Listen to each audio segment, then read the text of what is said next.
Nothing illustrates America's breakdown like the way the president's hometown celebrates its holidays.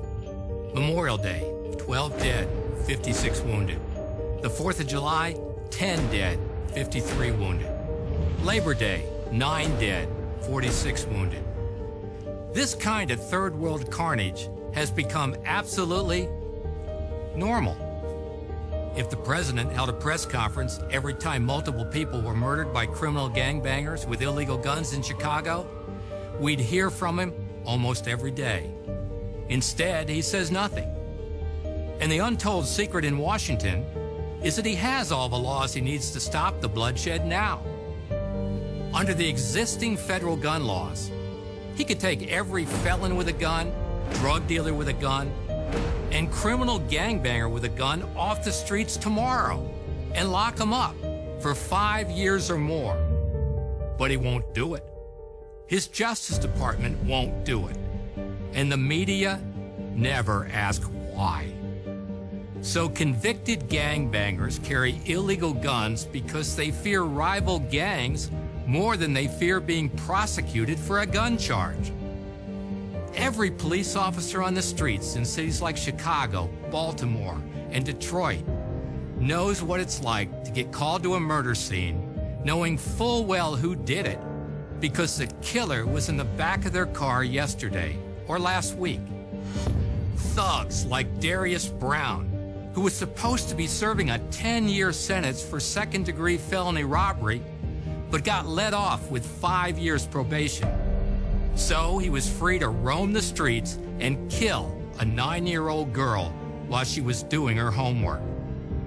If you want to stop violent crime, and I know you do, take violent criminals off the street.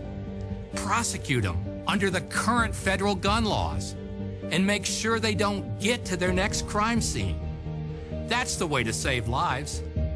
If the president held a press conference tomorrow morning and directed every federal jurisdiction to round up every felon with a gun, drug dealer with a gun, and criminal gangbanger with a gun, law enforcement would have thousands of violent thugs in handcuffs and squad cars by sundown. Instead, he waits for a crime that fits his agenda and blames the NRA. Mr. President, we will not accept blame for your failure. The NRA has demanded the strongest possible prosecution of the federal gun laws for over 20 years. Our repeated calls have been met by deafening silence from the Washington elites. President Obama and Hillary Clinton and other politicians use the carnage to campaign for more gun laws they won't and don't enforce.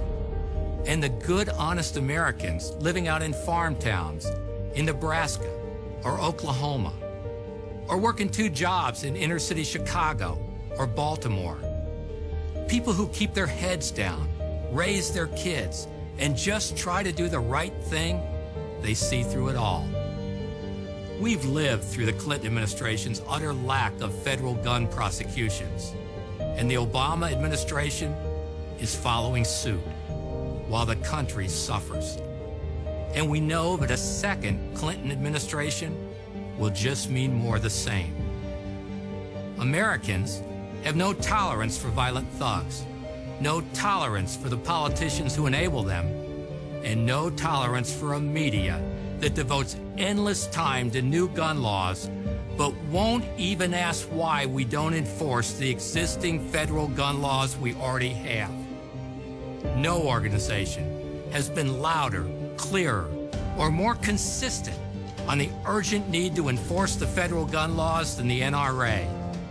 And in the face of mounting political and media pressure to demean, shame, and silence us, we will fight.